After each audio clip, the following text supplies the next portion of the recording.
Hi friends, welcome back to Family Ruchi. ನಿಮ್ಮ ಸಕಲ ಸರ್ವ ಇಷ್ಟಾರ್ಥ ಕಾರ್ಯ ಸಿದ್ಧಿಗಾಗಿ ಮತ್ತು ಸಮಸ್ಯೆ ಏನೇ ಇರಲಿ, ಎಷ್ಟೇ ಕಠಿಣವಾಗಿರಲಿ, ಶಾಶ್ವತ ಪರಿಹಾರಕ್ಕಾಗಿ ಹಿಂದೆ ಸಂಪರ್ಕಿಸಿ ತುಳುನಾಡಿನ ಹಿರಿಯ ಬ್ರಾಹ್ಮಣ ಗುರುಗಳಾದ ಶ್ರೀ ರಘುರಾಮ್ ಆಚಾರ್ಯರನ್ನು. ಹೆಚ್ಚಿನ ಮಾಹಿತಿಗಾಗಿ ಕೆಳಗೆ ಡಿಸ್ಪ್ಲೇ ಆಗ್ತಿರುವ ನಂಬರ್ಗೆ ಕಾಲ್ ಮಾಡಿ.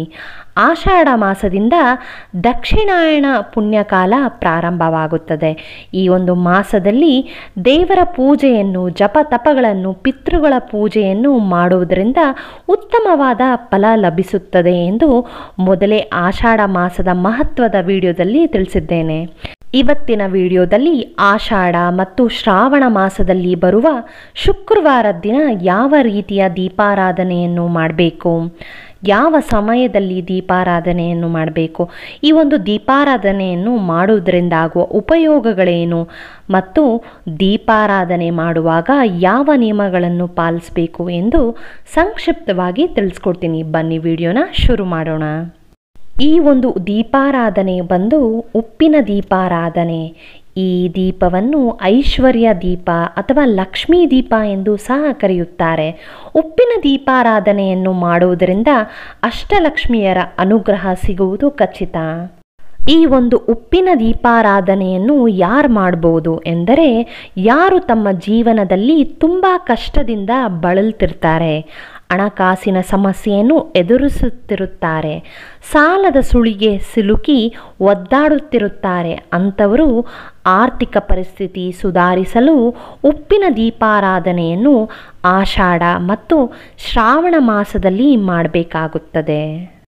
ಉಪ್ಪಿನ ದೀಪಾರಾಧನೆ ಮಾಡುವ ಮೊದಲು ದೇವರ ಹತ್ತಿರ ಒಂದು ಸಂಕಲ್ಪವನ್ನು ಮಾಡಿಕೊಂಡು ಶುಕ್ರವಾರ ದಿನ ಶುರು ಮಾಡಿದರೆ ಸಾಕಷ್ಟು ಬದಲಾವಣೆಗಳು ಖಂಡಿತವಾಗಿಯೂ ನಿಮ್ಮ ಜೀವನದಲ್ಲಿ ಉಂಟಾಗುತ್ತದೆ. ಈ ಒಂದು ಉಪ್ಪಿನ ದೀಪಾರಾಧನೆ ಮಾಡುವುದು ತುಂಬಾ ಸರಳ. ಮನೆಯ ಹೆಂಗಸರು ಶುಕ್ರವಾರ ದಿನ ಬ್ರಾಹ್ಮಿ ಮುಹೂರ್ತದಲ್ಲಿ ದೀಪಾರಾಧನೆಯನ್ನು ಮಾಡಬೇಕಾಗುತ್ತೆ. ಸಾಕಷ್ಟು ಜನರಿಗೆ ಬ್ರಾಹ್ಮಿ ಮುಹೂರ್ತ ಎಂದರೆ ಗೊತ್ತಿರುವುದಿಲ್ಲ. ಸೂರ್ಯ ಉದಯಿಸುವ ಮೊದಲ ಸಮಯವನ್ನು ಬ್ರಾಹ್ಮಿ ಮುಹೂರ್ತ ಅಂತ ಕರೆಯುತ್ತಾರೆ.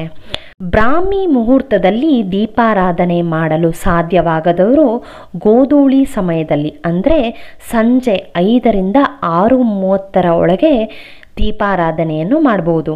ಅಥವಾ ಎರಡೂ ಸಮಯದಲ್ಲಿ ಅಂದರೆ ಬೆಳಗ್ಗೆ ಮತ್ತು ಸಂಜೆ ಸಮಯದಲ್ಲೂ ಸಹ ದೀಪಾರಾಧನೆಯನ್ನು ಮಾಡ್ಬೋದು. ಉಪ್ಪಿನ ದೀಪಾರಾಧನೆ ಮಾಡುವುದು ಹೇಗೆ ಅನ್ನೋದನ್ನು ತಿಳಿಯೋಣ. ಆಷಾಢ ಮತ್ತು ಶ್ರಾವಣ ಶುಕ್ರವಾರಗಳಲ್ಲಿ ಬೆಳಗ್ಗೆ ಬೇಗ ಎದ್ದು ನಿಮ್ಮ ದಿನನಿತ್ಯದ ಕರ್ಮಗಳನ್ನು ಮುಗಿಸಿ ಮನೆಯನ್ನು ಮತ್ತು ದೇವರ ಕೋಣೆಯನ್ನು ಸ್ವಚ್ಛ ಮಾಡಿ, ನಂತರ ನಿಮ್ಮ ಶುಕ್ರವಾರದ ಪೂಜೆಗೆ ಪ್ರತಿಯೊಂದು ಸಾಮಗ್ರಿಗಳನ್ನು ಅಣಿ ಮಾಡಿಕೊಂಡು, ನಂತರ ಒಂದು ಮಣ್ಣಿನ ತಟ್ಟೆ ಅಥವಾ ಒಂದು ತಾಮ್ರ ಅಥವಾ ಹಿತ್ತಾಳೆ ಅಥವಾ ಬೆಳ್ಳಿ ತಟ್ಟೆಯನ್ನು ತೆಗೆದುಕೊಳ್ಬೇಕು.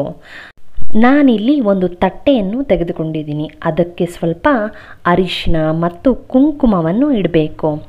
ನಂತರ ಆ ತಟ್ಟೆಗೆ ಕಲ್ಲುಪ್ಪನ್ನು ಹಾಕಬೇಕು. ನೋಡಿ ಸ್ನೇಹಿತರೆ, ಅಡುಗೆಗೆ ಉಪಯೋಗಿಸಿರುವ ಉಪ್ಪನ್ನು ಯಾವುದೇ ಕಾರಣಕ್ಕೂ ಬಳಸಬೇಡಿ. ಹೊಸದಾಗಿ ದೀಪ ಹಚ್ಚುವುದಕ್ಕೆ ಒಂದು ಕಲ್ಲು ಉಪ್ಪಿನ ಪ್ಯಾಕನ್ನು ತರಿಸಿ ಅದನ್ನು ದೀಪಕ್ಕೆ ಬಳಸಬೇಕಾಗತ್ತೆ.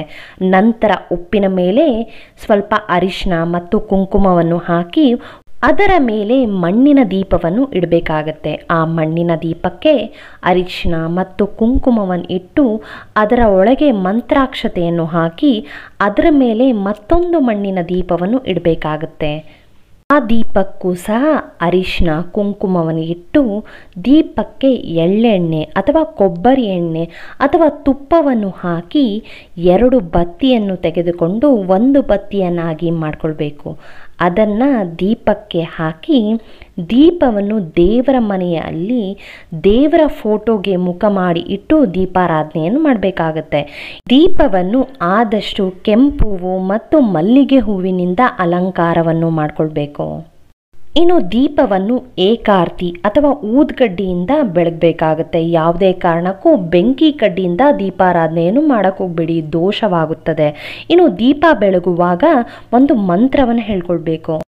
ಮಂತ್ರ ಬಂದು ಹೀಗಿದೆ: ಶುಭಂ ಕರೋತಿ ಕಲ್ಯಾಣಂ ಆರೋಗ್ಯಧನ ಸಂಪದಂ ಶತ್ರುಬುದ್ಧಿ ವಿನಾಶಾಯ ದೀಪಂ ಜ್ಯೋತಿ ನಮೋಸ್ತುತೆ.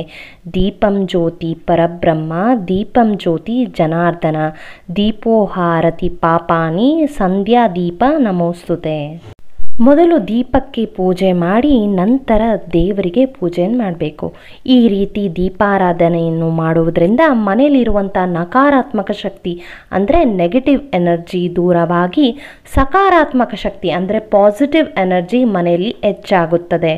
ದೀಪಾರಾಧನೆಯನ್ನು ಮಾಡಿದ ನಂತರ ಮಾರನೇ ದಿನ ಅಂದರೆ ಶನಿವಾರ ದೀಪಕ್ಕೆ ಬಳಸಿದ ಉಪ್ಪನ್ನು ತೆಗೆದುಕೊಂಡು ನೀರಿನಲ್ಲಿ ಹಾಕಿ ಉಪ್ಪು ಕರಗಿದ ಮೇಲೆ ಯಾರು ತುಳಿದಿರುವಂಥ ಜಾಗದಲ್ಲಿ ಆ ನೀರನ್ನು ಹಾಕಬೇಕು, ಅಥವಾ ನೀರನ್ನು ಗಿಡಕ್ಕೂ ಸಹ ಹಾಕ್ಬೋದು. ಉಪ್ಪಿನ ದೀಪಾರಾಧನೆಯನ್ನು ಮಾಡುವುದರಿಂದ ನಿಮಗೆ ಬಹಳ ವರ್ಷಗಳಿಂದ ಕಾಡುತ್ತಿರುವ ಸಮಸ್ಯೆಗಳೆಲ್ಲ ದೂರವಾಗಿ ಸುಖ ಶಾಂತಿ ಮತ್ತು ನೆಮ್ಮದಿಯ ಜೀವನ ಲಭಿಸುತ್ತದೆ. ಇನ್ನು ನಿಮ್ಮ ಎಲ್ಲ ರೀತಿಯ ಕಷ್ಟಗಳು ಕಳೆಯುತ್ತವೆ. ಮಹಾಲಕ್ಷ್ಮೀ ದೇವಿ ಮನೆಗೆ ಪ್ರವೇಶ ಮಾಡುತ್ತಾಳೆ. ಮಹಾಲಕ್ಷ್ಮೀ ದೇವಿ ನಿಮ್ಮ ಮನೆಗೆ ಪ್ರವೇಶಿಸಿದ್ದಾಳೆ ಅಂದರೆ ನಿಮ್ಮ ಎಲ್ಲ ರೀತಿಯ ಹಣಕಾಸಿನ ಸಮಸ್ಯೆಗಳು ದೂರವಾಗುವುದು.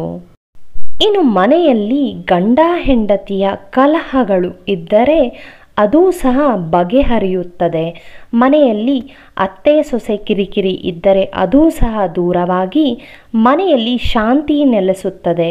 ಎಷ್ಟೇ ಸಂಪಾದನೆ ಮಾಡಿದ್ರೂ ಕೈಯಲ್ಲಿ ಹಣವು ಉಳಿತಾಯವಾಗುತ್ತಿಲ್ಲ, ಹಣ ಅಧಿಕವಾಗಿ ಖರ್ಚಾಗುತ್ತಿದ್ದರೆ ಈ ಒಂದು ಉಪ್ಪಿನ ದೀಪಾರಾಧನೆಯನ್ನು ಮಾಡಿದರೆ ನಿಮ್ಮ ಎಲ್ಲ ಸಮಸ್ಯೆಗಳು ದೂರವಾಗುತ್ತದೆ. ಹೋಪ್ ನಿಮ್ಮೆಲ್ಲರಿಗೂ ಈ ವಿಡಿಯೋ ಇಷ್ಟ ಆಗಿರ್ಬೋದು. ಇಷ್ಟ ಆಗಿದ್ದರೆ ಪ್ಲೀಸ್ ಈಗಲೇ ವಿಡಿಯೋನ ಲೈಕ್ ಮಾಡಿ, ನಿಮ್ಮ ಫ್ರೆಂಡ್ಸ್ಗೆ ನಿಮ್ಮ ರಿಲೇಟಿವ್ಸ್ಗೆ ಎಲ್ಲರಿಗೂ ವಿಡಿಯೋಸ್ನ ಶೇರ್ ಮಾಡಿ.